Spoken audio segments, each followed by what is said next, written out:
If your deals only close when you lower the price, you're not selling. You're giving margin away. It's end of the quarter. I know. The deal matters.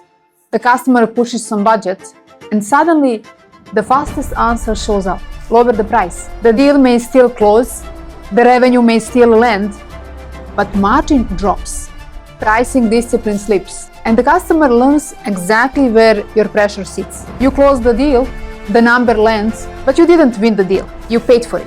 If every hard deals end in discounting, the problem is structural. This is how companies protect the quarter while lowering their own commercial standard. I'm Jelena and this is AI for Sales Edge, where we explain how AI is changing the way B2B companies make revenue decisions. Here is what is really happening. When pressure rises, nobody clearly owns how the deal should change. That is restructuring authority, who decide whether the business redesign the deal or gives margin away by default. And that's where this stops being a pricing moment and become a leadership decision. This is not really about price. It's about who decides how the deal changes under pressure. Because when the pressure hits late, too many companies do not redesign the deal.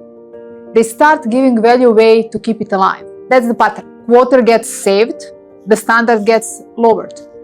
And once that repeats, the business starts teaching itself the wrong logic. When pressure hits, move on pricing before thinking harder. That's not commercial control. That is pressure deciding the terms. And once that habit forms, the cost goes far beyond one deal. This is not about discounted deal. It's about what repeated decisions train the business to accept. Margins shrink, pricing discipline slips, customer learn that pressure change the terms. And revenue can still look fine on paper while the commercial standards keep failing underneath it. That's why this matters. Because unmanaged commercial changes do not just reduce margin, they reduce pricing power, they weaken negotiation leverage, and they make future growth more expensive. This is what weak restructuring does. It protects the number today by making the business easier to push tomorrow. And you can see that logic clearly when one late-stage deal starts to tighten. Here is what that looks like.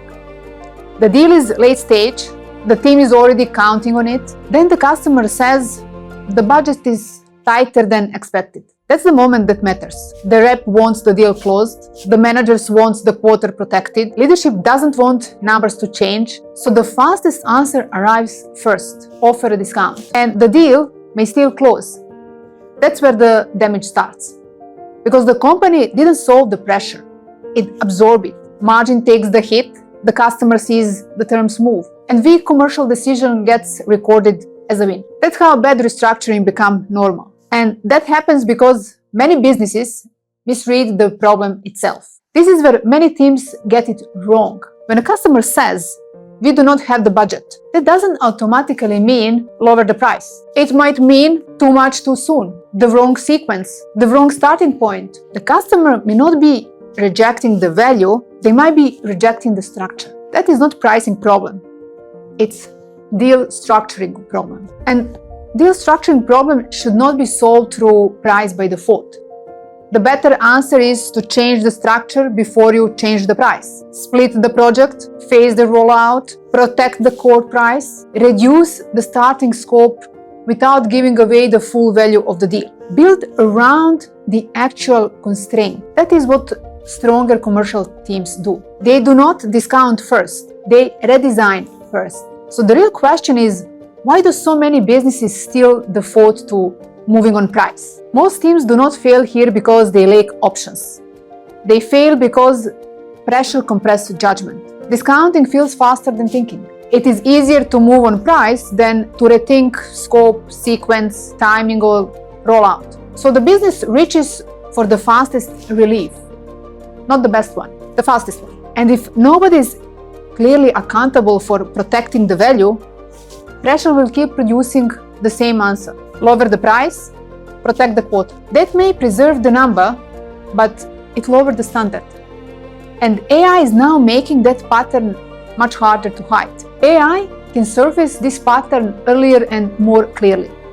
It can show discount behavior, margin pressure, scope reduction patterns, approval trends, deal structures that repeatedly trade value away. That matters because leadership can now see whether the business is managing pressure or simply absorbing it. But AI cannot decide how the deal should be restructured.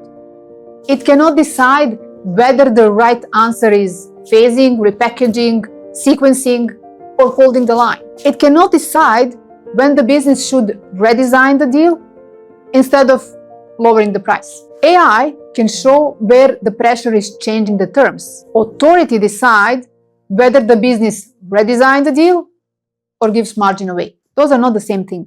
And that exposes a deeper structural flaw inside many companies. In too many companies, the people protecting the quota are also the people deciding how much value gets traded away to protect it. That's the flaw. The person under pressure to preserve the number should not be the only authority deciding how commercial terms change. Because then the decision stops being commercial judgment, it becomes quota protection. And once that happens, price reductions stop being an exception. It becomes the default response to pressure. So the fix is not emotional discipline, it's governance. The fix is not ban discounting, no. The fix is to govern restructuring. Define 4 rules. Who can approve a change in commercial structure? When price change is allowed versus when redesign must come first? What level of margin impact requires escalation? What budget question must be answered before the terms are changed? That's how commercial control is protected, not by discipline, by design. And once that is clear, leadership can ask much better questions. Leadership should stop asking, what do we need to do to get this deal closed? Under pressure, that question usually leads to one thing, softer terms. The better question would be, what has to change in the structure before pricing becomes part of the conversation? That's the shift. Now, the goal is not just to close the deal. It is to protect value and build the structure the customer can actually buy. That is the commercial standard. So here is the real question. When pressure hits, who has the authority to decide whether the deal gets redesigned or value gets given away? Because protecting the quota by giving margin away is not commercial strength. It's the business lowering its own standard to hit the number. If lower pricing is the default response to pressure, the business is not managing commercial complexity. It's paying to avoid it. And the revenue protected by reducing margin is not healthy growth. Subscribe to AI for Sales Edge. Real stories, real results, no fluff.